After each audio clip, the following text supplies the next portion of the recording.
a young naval aviator approaches his first plane.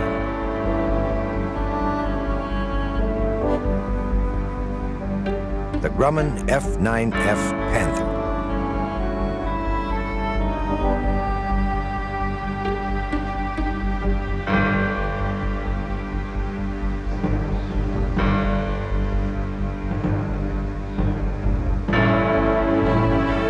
Ground crew and crew chief prepare pilot and plane for flight.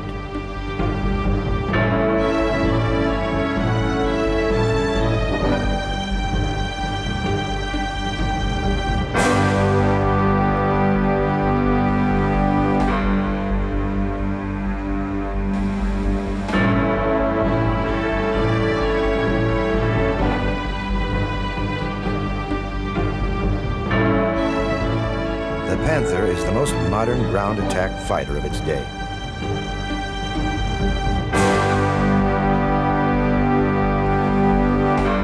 And before that day is over, it will help save an American Army from destruction, and in so doing, ensure the future of American naval aviation itself.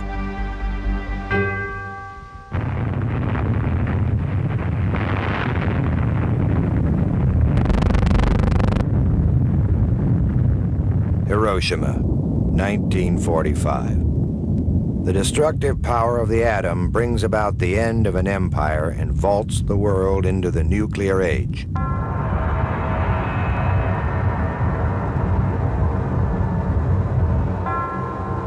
The carnage unleashed by the new weapon will completely alter the way America views its military priorities. Soon, the carriers that brought the war to Japan's doorstep return their crews home. But even as they pull into American harbors, the vessels that bore the struggle are being shunted to the past. To many in power, the age of the nuclear bomb has made the aircraft carrier a relic, just as the carrier had done to the battleship before it. But these are matters of little concern to the men come home to a nation intent on enjoying a peaceful and secure future purchased through 4 bloody years of hardship. In Europe, they look to an uncertain future and begin the long climb from Armageddon. Japan, too, lies in ruin. In despair, the former Axis powers and the nations they victimize look to the United States for salvation. America's answer is the $17 billion Marshall Plan. The failure of the Versailles Treaty following World War I is a potent lesson not lost on the leaders in Washington. In hopes of establishing political stability in Europe and Asia, aid pours overseas, the tab to be paid in part by money saved from drastic cuts in the nation's military. Secretary of State George C. Marshall. This is certainly not the program of a country seeking to exercise domination or to influence unduly any foreign country. The nations and political groups which have now declared their opposition to the program apparently wish to block for their own reasons the revival of Western Europe. Whether we like it or not, we find ourselves, our nation, in a world position of vast responsibility. We can act for our own good by acting for the world's good.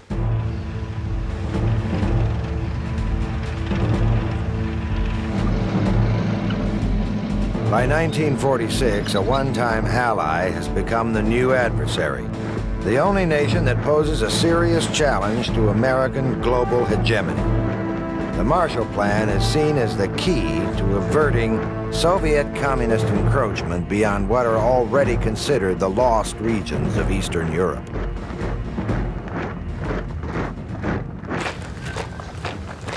In the face of massive defense cutbacks, one service emerges fairly unscathed, the Army Air Corps.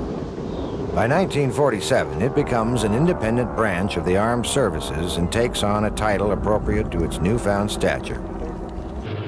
As the holder of the nuclear grail, the Air Force will receive the lion's share of new funding. It was, after all, the Air Force that brought Nazi Germany to its knees, and the Air Force that delivered the nuclear blow to Japan, ending the war. Within a decade, this new branch will become the largest enterprise in the United States with over $70 billion worth of assets. long-awaited unification of the armed services comes a step nearer as top-ranking officials agree on a plan. To cut costs, the armed forces are streamlined under the new office of the Secretary of Defense. Army and Air Force band together in support of the Truman administration plan. The Navy, led by Navy Secretary James Forrestal, is less than enthusiastic and voices vehement opposition. At the heart of the debate lies the downsizing of the carrier fleet and the transfer of much of its airborne capability to the Air Force.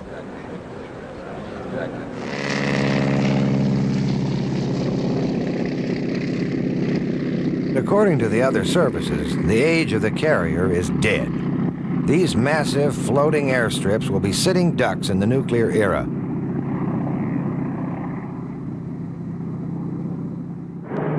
Sentiments such as these, along with the government's new frugality, brings about a halt to the construction of the Navy's newest carrier, the USS United States.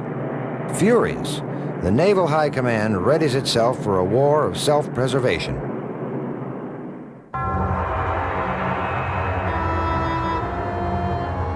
The Navy, intent on proving the critics wrong, is ready to show just how well a carrier fleet will fare in the face of nuclear attack.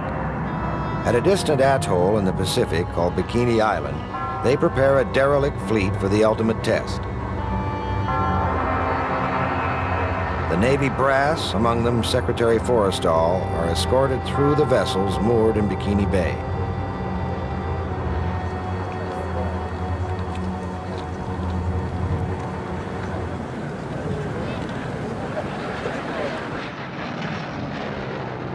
Ships that once sailed with the mightiest navy in the world are manned by livestock in this, their final mission.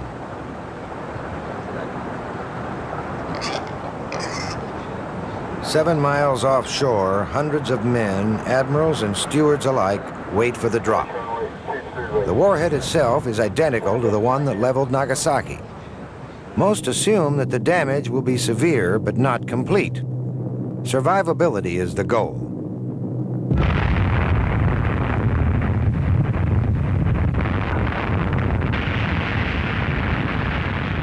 At the center of the fleet lies the aircraft carrier Saratoga, grand old fighting lady of the Pacific. Within seconds, an entire naval fleet is demolished. Those vessels left afloat are coated with radioactive spray. To the politicians holding the purse strings, the equation is simple enough. One bomb, one bomber, and an entire naval fleet lost.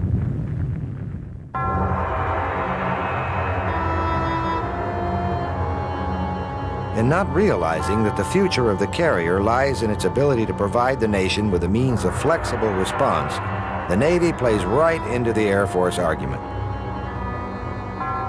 Only hours after the blast, with hull collapsed, the Saratoga sinks to the bottom.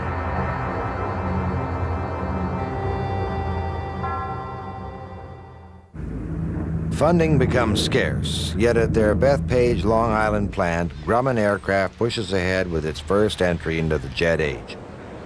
A carrier-based plane that represents the Navy's ground attack aircraft of the future.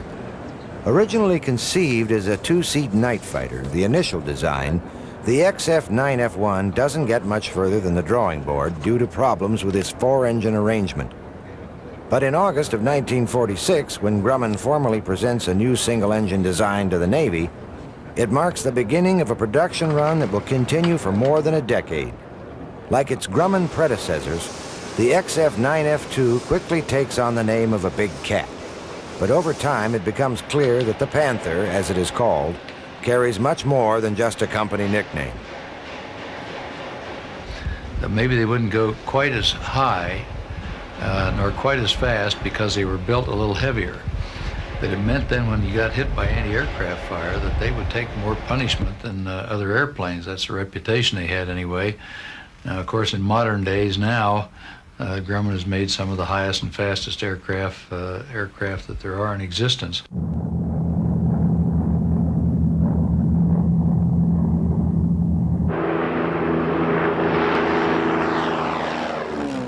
The Panther is just the latest in a line of stalwarts that included the Hellcat, the backbone of the American carrier force that crushed Japan.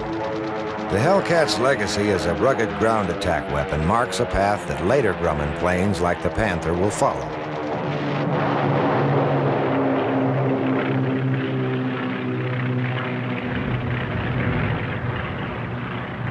We lovingly called Grumman aircraft the Grumman Iron Works because their airplanes were so good. They had a few that weren't too great, but generally speaking, most of them you couldn't tear apart.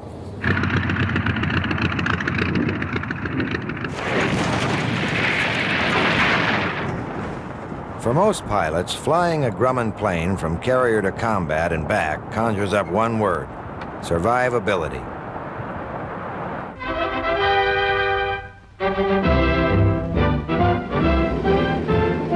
In November of 1947, the F-9 F-2 is rolled out at the Bethpage plant test facility for its first flight. The plane's nose is engineered with sliding rails for easy access to its 4 20mm nose cannon. With a pressurized air-conditioned cockpit, ejection seat, radio direction finder, and quick-release bubble canopy, the Panther is truly state-of-the-art.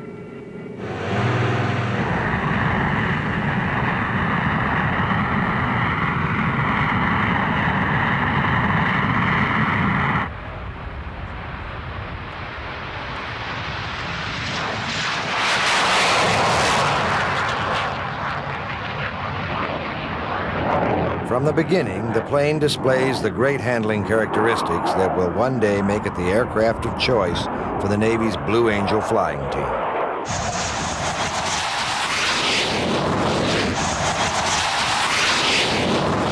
You could pull 8, 10 Gs, and the bird would still be ready to fly the next day.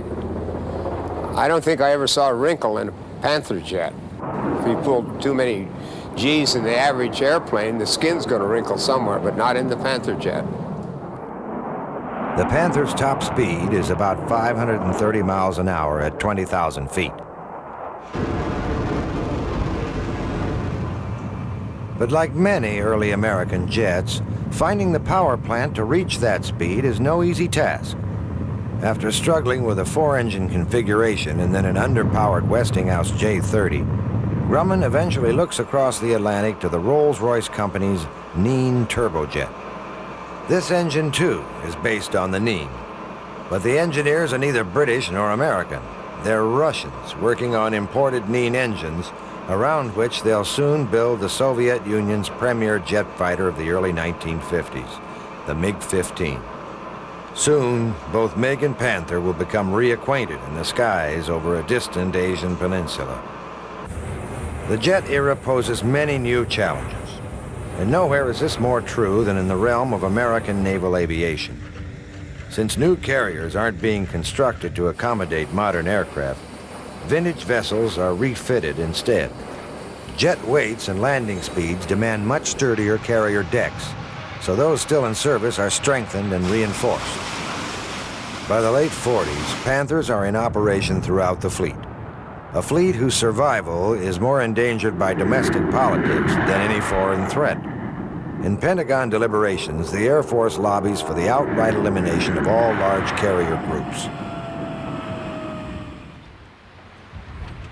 Ironically, in spite of the turmoil of the time, Grumman's F-9 has become the backbone of the most modern seaborne Air Force the world has ever seen. Far to the east, events are accelerating the global antagonisms that will soon put the Panther's capability to test.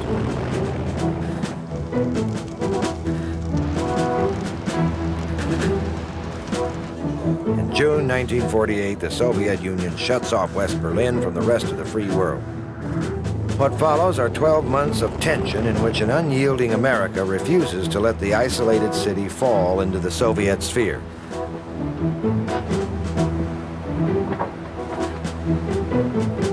That same year, tension gives way to fear and paranoia when the Soviets first exhibit their new long-range bomber, the Tupolev Tu-4 Bull, and then set the whole of the Western world on edge.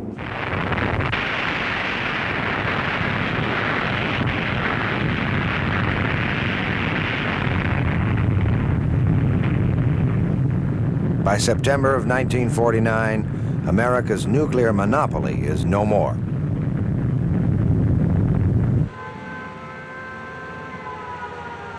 America prepares to face attack on its cities and industrial centers under a combined civilian defense program. Any community is vulnerable to possible bombing, including the final threat of the devastating atom. For the first time, the USSR possesses not only the destructive power of the atom, but the ability to deliver it to every major American city. Panic reverberates down the American spine and sends the nation reeling. That same year in China, Mao Zedong's revolutionary forces bring a fourth of the world's population under the Red Banner. With the external communist threat spinning out of control, the nation turns its anger inward. The election of '48 is a vicious one. Truman faces charges of being soft on communism. His opponent, Thomas Dewey, plays on these charges for every bit of political capital they're worth. And what are we going to do about the communists here in our midst? Some people jeer at the problem, calling it a red herring. Some people get panicky about it. I don't belong to either of those groups. We must neither ignore the communists nor outlaw them. If we ignore them, we give them the cloak of immunity that they want. If we outlaw them, we give them the martyrdom that they want even more. We will, in the government we get next January, we will keep informed and we'll keep the American people informed where they are, who they are, and what they're up to. And if they or anybody else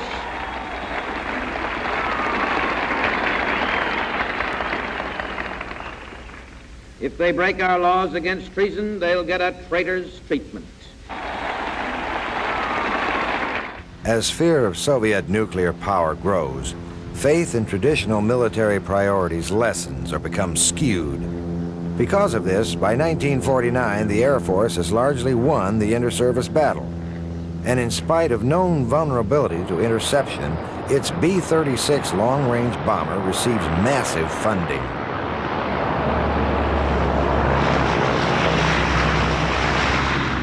Despite bitter protest by Secretary Forrestal and others, congressional leaders begin debating cuts in naval aviation as deep as 60%. Thinking of the Day states that the bomber's long-range atomic strike capability makes naval carrier task forces redundant. Within months, the inter-service rivalry takes its first casualty. Asked to resign as Secretary of Defense, a depressed and exhausted James Forrestal takes his own life on what would be the eve of his vindication.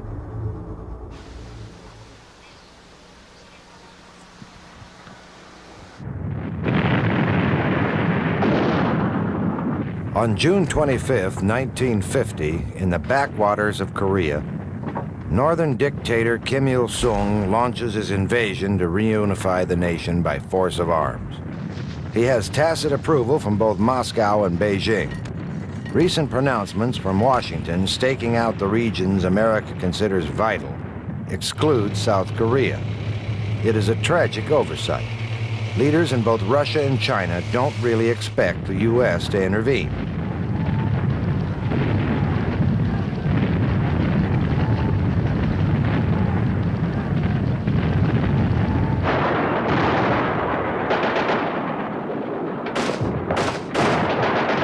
The attack is savage and sudden. Within 2 days, Seoul falls as communist troops barrel southward on the heels of a rapidly collapsing South Korean army.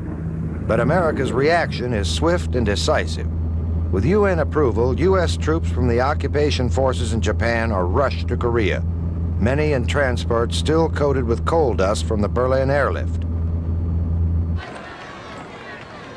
Most anticipate an easy victory against a primitive foe. But peacetime occupation duty in Japan has left the Americans soft, poorly trained, and prey to ludicrous equipment shortfalls. The first unit into battle is codenamed Task Force Smith. It's a pretentious title for a single battalion of green enlistees. The men they face are well-equipped, intensely motivated, and highly trained. In the face of this onslaught, beleaguered GIs wait for salvation from above that just isn't there. South Korean and U.S. troops alike collapse into the southern tip of the Korean peninsula. There they barely hold on to their last parcel of Korean soil, the Pusan perimeter. Every day the perimeter shrinks as North Koreans using Soviet tanks roll over the scattered American units. Because of defense cutbacks in recent years, most have only World War II-era bazookas to defend themselves with, and these are totally ineffective.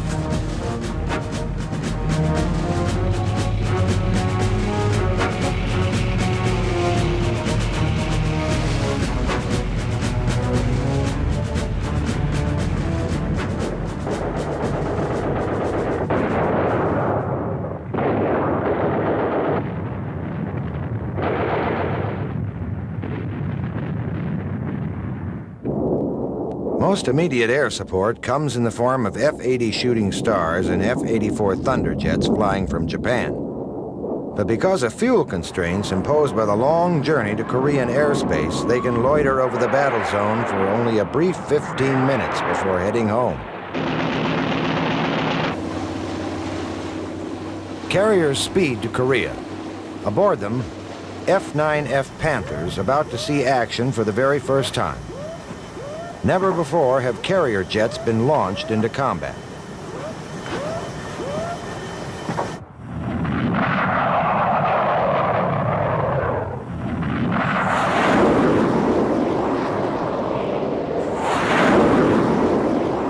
Unlike their Air Force counterparts, Navy Panthers provide sustained cover to the desperate UN troops below.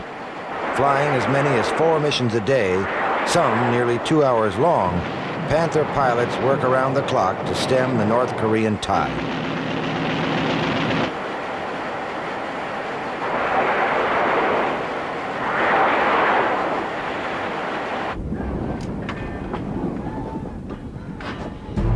At home, a severely depleted U.S. military staggers to gear up for war. Carriers long since mothballed are pulled back into service along with the planes that will fill their decks.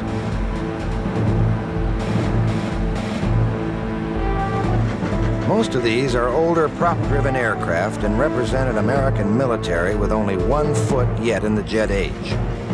At the same time, both Navy and Marines comb the nation for the pilots to fly them. Many veteran flyers from World War II are called back to service after having settled in civilian life. Some, like baseball's Ted Williams, are thrown into Panther cockpits after only limited training. He really wasn't well trained as a pilot.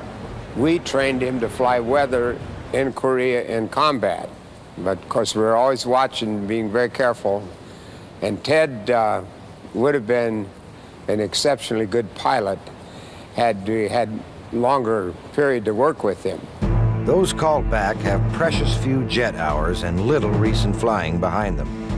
This rush to put older pilots into jet plane cockpits and then into the daily routine of making multiple carrier landings often stretches prudence and safety beyond reasonable limits.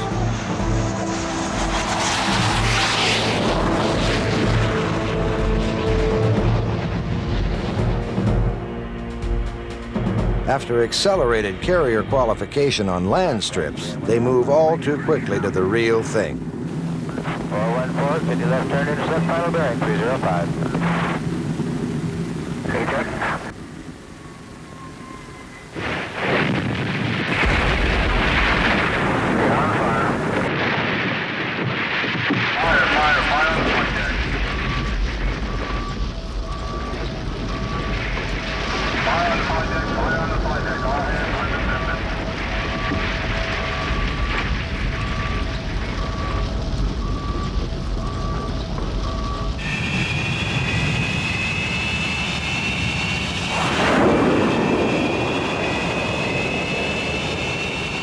But over time, carrier launch procedure is honed to a fine craft. First, the plane handlers align the Panther on the catapult. The section leader on the port cat is wingman on the starboard. Then, wound up to full power, the pilot stiff arms the stick with his right hand and the throttle with his left. then a final salute to signal, "Let the cat fly."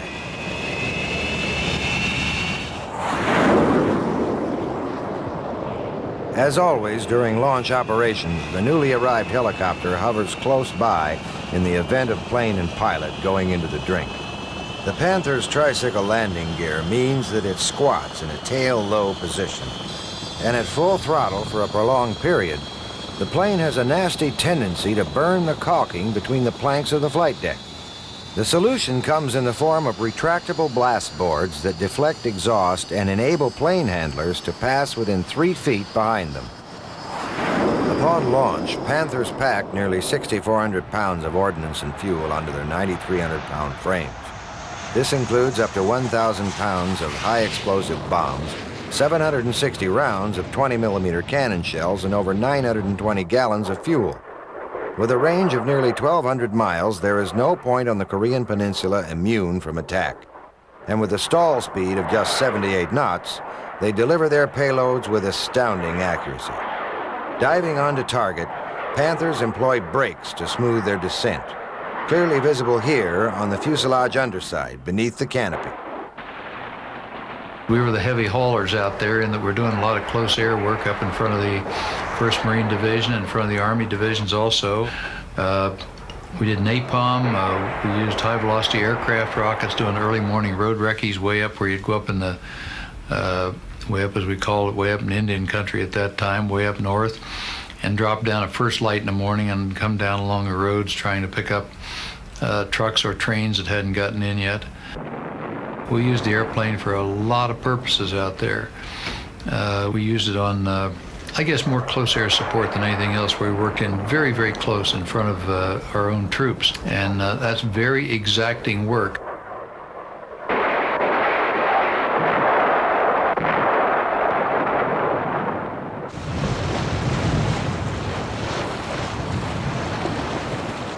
To maintain this intensity of action, a flotilla of ships shadow each carrier with vast supplies.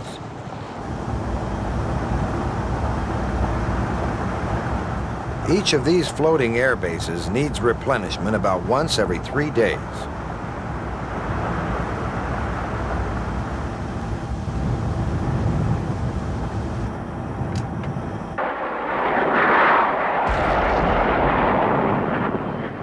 But Panthers don't just fly from carriers offshore.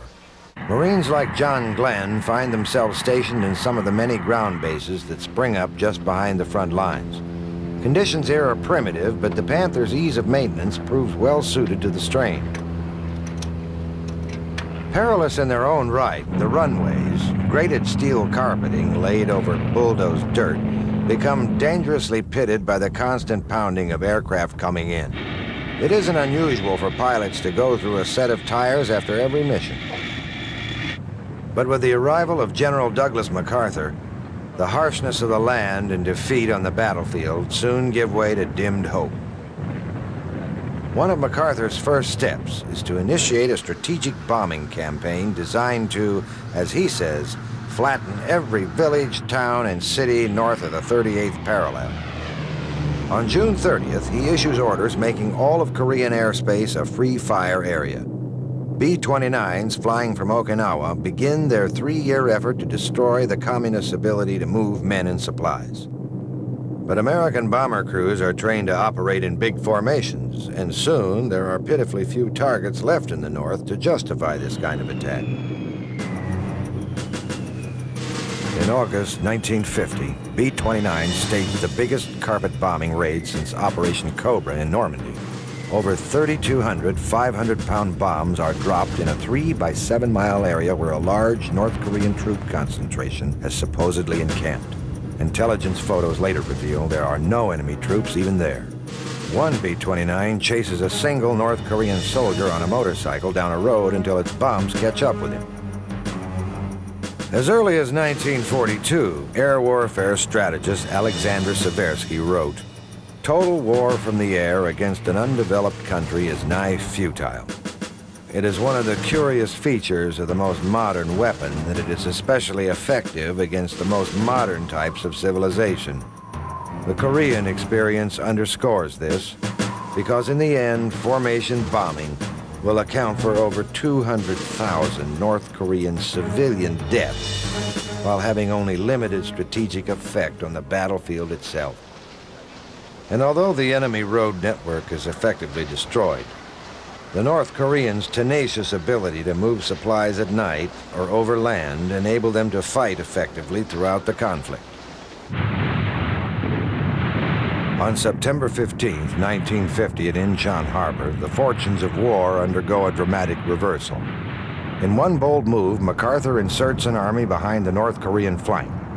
Faced with encirclement, they disengage from their stranglehold on the Pusan perimeter and fall back. UN casualties during the invasion are incredibly light, 22 killed. It is the greatest American victory of the struggle and sets the North Korean army on its heels. The U.S. landings at Incheon are MacArthur's shining moment. Haunted by memories of the debacle at Anzio, many in Washington had been reluctant to take the risk. But victory is total, and MacArthur basks in it. As UN forces liberate the captured areas around Seoul, they discover shocking evidence of the brutal nature of North Korean occupation. Thousands of UN prisoners of war bound and shot.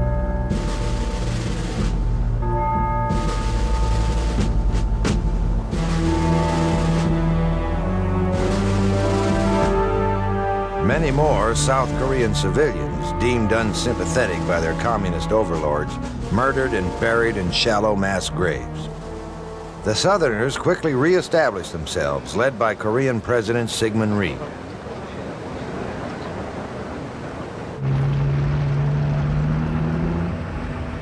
But in reality, although freer than the North, South Korea too is autocratic and Rhee himself a dictator.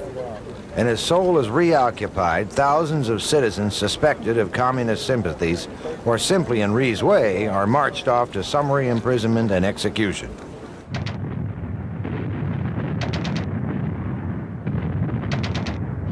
The push north is reminiscent of Patton's blitz through France. Enemy opposition disintegrates in the face of hard-charging UN forces. Within a month, the 38th parallel is left behind and the enemy capital, Pyongyang, falls. A massive airborne drop blocks the fleeing remnants of Kim's army.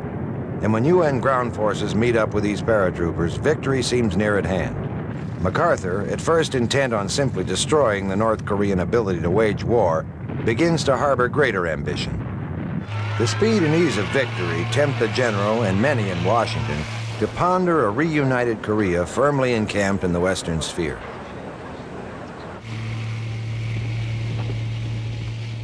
But as UN forces press ever northward, appearing among the many prisoners taken are sporadic numbers of what appear to be Chinese regulars. Incredibly, the High Command dismisses their presence as unimportant.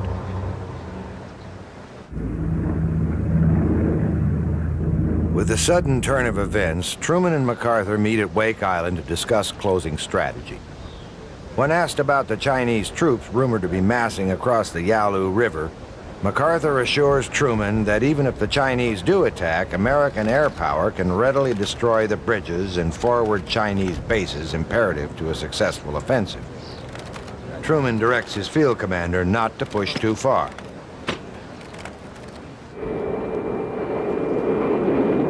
Panthers, armed with aerial cameras, play a large part in gathering intelligence photos on both sides of the Yalu. Usually, these unarmed Panthers are accompanied by a fighter escort. The Navy's first photo jets, they fly countless missions over hostile territory to assess the whereabouts and strength of enemy troop concentrations. But somehow, the photos they bring back are misread or ignored. By the beginning of November 1950, the CIA itself estimates that nearly 40,000 Chinese troops are already in Korea. More incredibly, when shown evidence that reveals another 700,000 massed just across the border, MacArthur's command pays little heed. It is, after all, a peasant army, too lacking in training and heavy weapons to pose any real threat.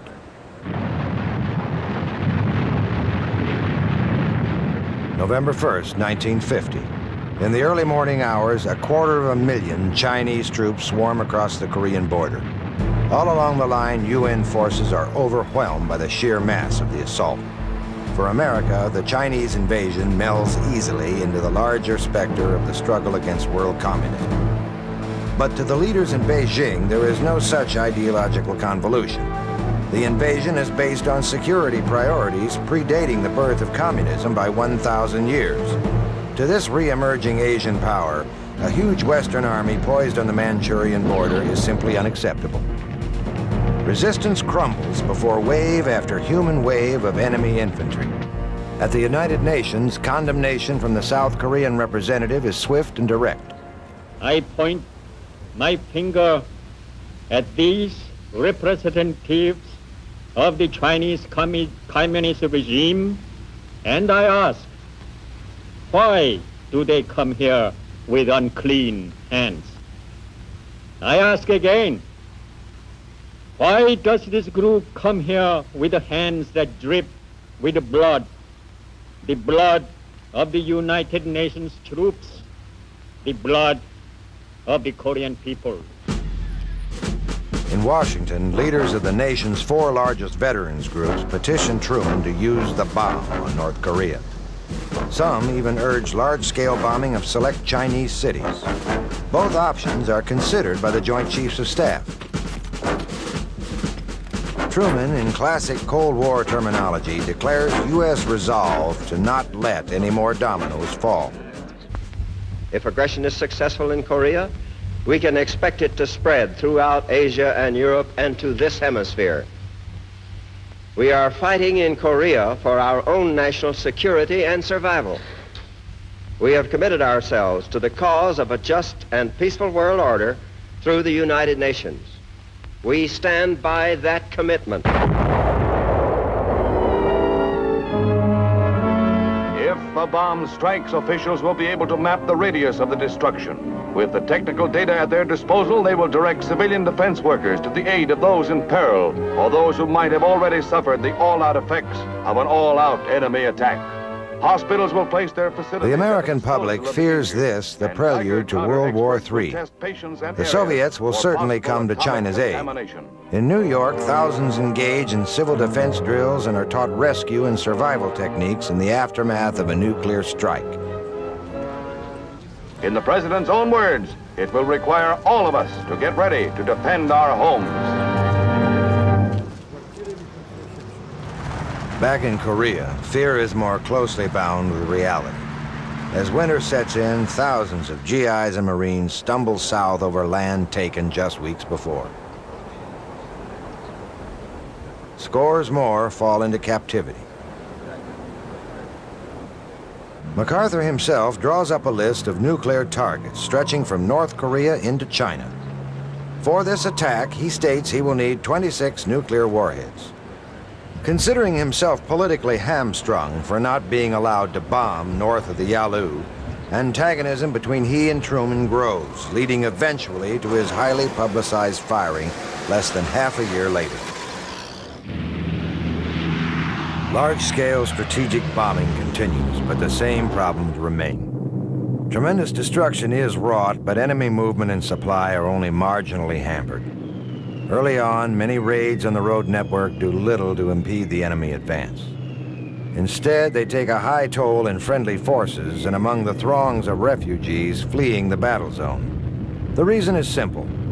The Chinese are basically a lightly geared peasant army advancing almost entirely on foot and over land. Most of their supplies are moved at night or by thousands of porters trudging through the countryside. Making matters worse, their transport needs are widely inflated by intelligence officers used to American divisions that consume 600 tons of supplies a day. Chinese divisions get by on 50. Standing just offshore, carriers provide the real means to dig out this kind of enemy. Steaming along in their racetrack courses, round and round a few miles of sea, carriers launch ground attack aircraft in a steady cycle of death. And throughout the war, none is more deadly than the Grumman Panther.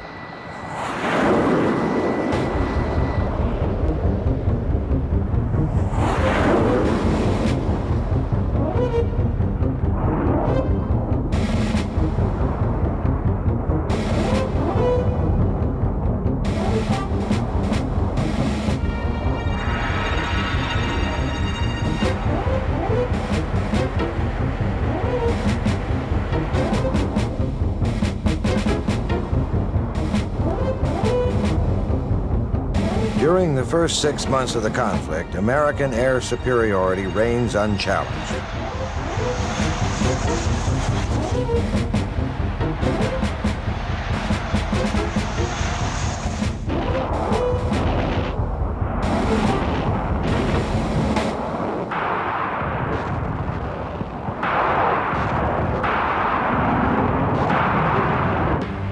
But in November 1950, another shockwave jars the Western world.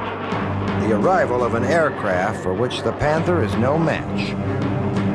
And when they begin to chew up the B-29 formations operating there, America looks desperately for an answer. When the first MiG-15 jet fighters appear in the skies over Korea, they display a technological prowess none thought possible of the communist world. The initial 50 MiGs deployed quickly grow to 450, flown mostly by Chinese and Soviet pilots operating from political havens behind the Yalu River. Before war's end, that number nearly doubles. 1 month later, the U.S. response arrives, the Air Force F-86 Sabre. And although chronic shortages mean there are never more than 150 in Korea at any given time, the matter of air superiority is never again in question. After I had finished my Marine missions flying the F-9s, they had one position they kept for one spot in each Air Force squadron that they kept for a Marine pilot, because the Marines had worked out an arrangement. They wanted to get some of our pilots some air-to-air experience. It was great. It was really a different kind of flying that I've been doing in the Panther, down doing close air support and down trying to dig them out down close to the ground. And this, of course, was flying up 35,000, 40,000 feet. Tiger lead, Tiger 2 here. I got a couple movies up there. One coming around at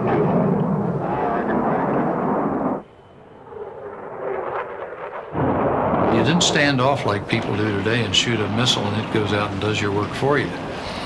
What you had to get out. You maneuvered him. You went out, you outflew the guy or outmaneuvered him, and you had to get him behind here, 500 to 1,000 feet back, and hose him, as we'd say, with these 50 caliber. And so it was really old World War II type dogfighting, except you're doing it in jets. And so you're going, you have closing speeds, 500, 600 miles an hour on planes going the opposite direction. You're closing maybe 800 to 1,000 miles an hour. And you'd see planes and you'd get into them, and all at once, bang, there you are, you and the guy you're with. And the rest of the air war has gone someplace. Oh, can't even see anybody else in sight. In the coming years, American pilots display absolute superiority over the men they face. Because in spite of the Russian plane's superb climb rate and turning capability, by war's end, the U.S. Air Force claims a Sabre to MiG kill ratio of just over 10 to 1. But dogfights at 40,000 feet are really just a sideshow to the war on the ground. A war where tensions heighten dramatically once the sun goes down.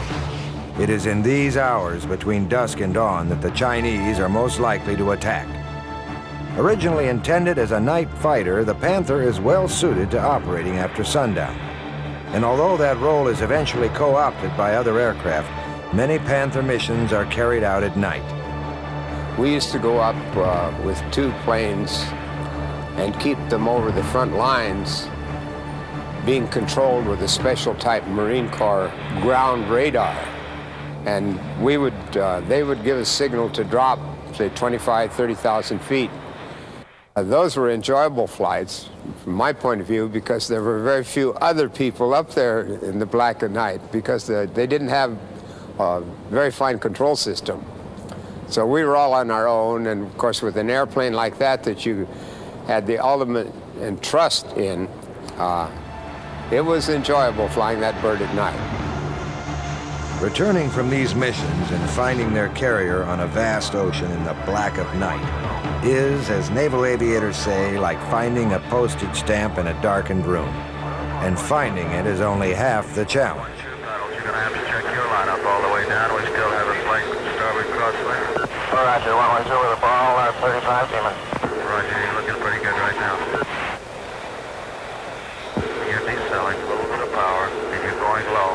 Let's get up on the main ball, you're low. 505 at 800 CU, can I go down to 600? Check your lineup. Hold it up. Power. Power. Check your lineup. Hold it up. Power. Power. Power.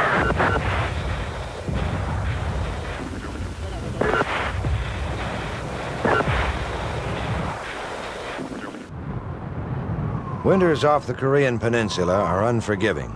Carriers spend much of their time sailing around the vicious storms that sweep through the Sea of Japan. In this kind of weather, flight operations become nearly impossible, and for pilots, ditching at sea unthinkable.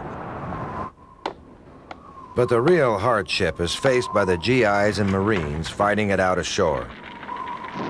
In the face of severe losses, the Marines often refuse to leave their dead behind.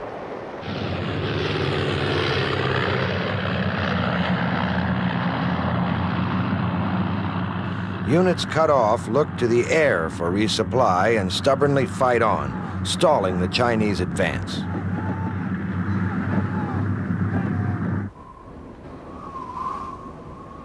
In spite of the weather, UN planes hit the enemy around the clock, buying precious time for reinforcements to arrive.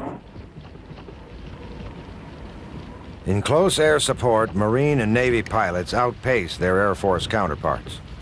The Marine ground troops and the men in the air benefit from an organic support system developed over years of cooperation since the island-hopping campaigns of World War II. Many Army commanders openly state their preference for Navy or Marine air support over their Air Force counterparts.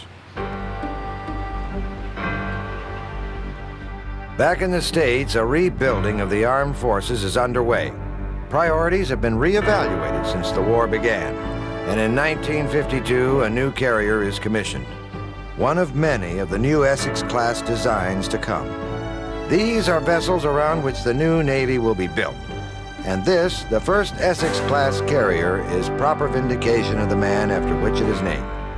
By 1952, Panthers are flying off the deck of the USS Forrestal. The Navy attempts to update the Panther in hopes of realizing equity with advanced fighters of the day. Enter the Grumman Cougar. It is basically the Panther with a 40% larger swept wing and will reach speeds nearly 100 miles an hour faster than its predecessor.